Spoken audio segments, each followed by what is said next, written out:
please, young friends, join me on an adventure of discovery. We are searching for historic items related to communication. Now, what do I mean by communication? Well, what do I mean by communication? Talking is communication. We communicate through texts, phone calls, and websites. Let's see what the dictionary has to say. Communication is the imparting or exchanging of information or news. Yes, imparting, exchanging information, much like what we are doing right here. Let's take a look in the box. Sorry, David?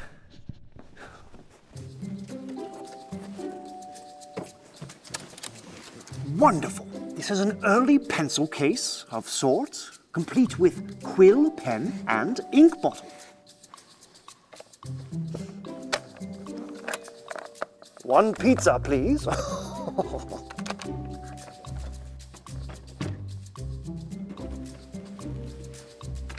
Yes, a radio would be key to receiving information and news. And this is something important. And this appears to be a mistake. This is some sort of glass. I can't imagine why this was in the communications box. It looks rather nautical. There appears to be a wooden piece here on the inside. And, oh yes, a seam running down the side, which tells us this was created using a mold, which means this was likely mass-produced in a factory. There were probably thousands of these made. But why was this in the communications box? I know. I'll give my venerated colleague, Dr. Peter Zabossi, a call. She'll get to the bottom of this. All right, where's my phone? Oh, well, this will have to do. Ahem. Ring, ring, ring, ring, ring. Buzz, buzz, buzz. Ring, ring, ring, ring, ring, ring, ring. Hello? Hello, Dr. Peter Zabossi. It's me, Professor Inquiry. I'm having trouble hearing. Hello? Hello? Hello? Professor Inquiry. Ugh, blast, we've been cut off. Where's my phone?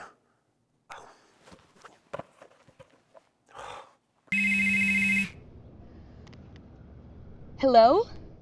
Ah, there you are, Doctor. Yes, that's better. I can hear you now. How can I help you? Well, I was wondering if you might help me identify a mysterious object. I'm collecting items for a communications-related exhibit. Happy to help. What can you tell me about it?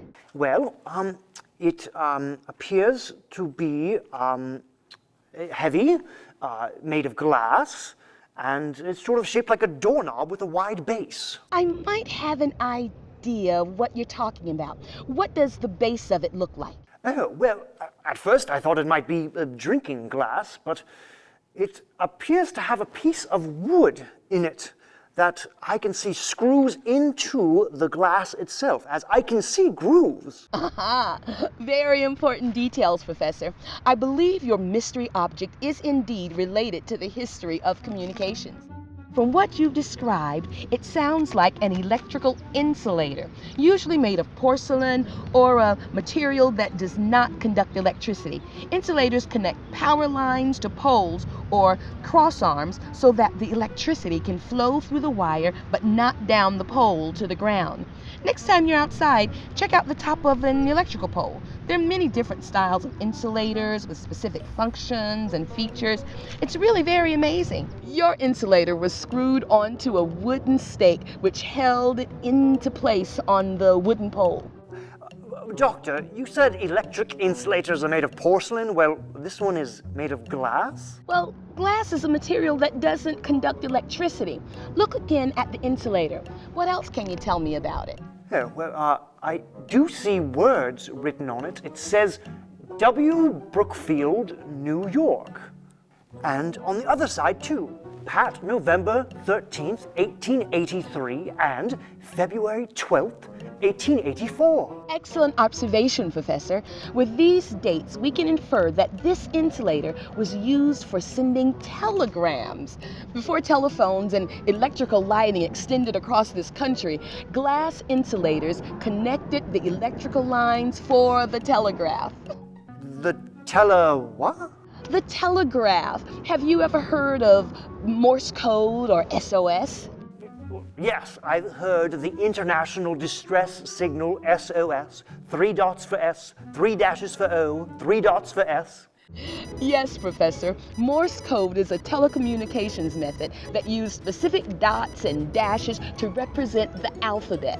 That code and the method of sending these dots and dashes across long distances was invented by a man named Samuel Morse. Prior to the invention of the telegraph, people relied on the Pony Express to hand-deliver messages, taking weeks to send information across long distances. Morse conceived of an electromagnetic system. The message would be tapped onto a telegraph key attached to a battery, which would send an electrical signal along a wire to a telegraph receiver at the other end. The person receiving the signal would translate the dots and dashes to words, text. Morse tested his invention in 1844, sending the first telegraph message from Washington, D.C. to Baltimore, Maryland. It was a success, and within a few decades, telegraph lines had been laid across much of the United States and the world, including a line across the Atlantic Ocean to Europe. Innovations continued, and eventually, by the beginning of the 1900s, the telegraph was replaced by the telephone, and then eventually the fax machine, and now the internet. Simply amazing. Wait a minute, I know what this is. It's a telegraph key, complete with Morse code notation. This is perfect for the communications exhibit. Wow, it is amazing to think how our smartphones started with this device. Professor, I'm so excited about this exhibit. Please let me know when it opens, all right? Don't worry, you'll know all about it. Follow me on social media. I am communicating with the masses. I have tens of views. Hey there guys, Professor Inquiry here to show you how to use a rotary phone. First thing you do, approach the phone. Next thing you do, you take the handle off it like this and put it up to your ear and your mouth. Listen for a dial tone. It'll sound like this. Then you dial the number. Go around once like this and let it go all the way back. Do that 9 more times and you have yourself a phone number. That's all it is. And follow me on social media. #Professor Inquiry. #Professor Inquiry shows you cool stuff about the past.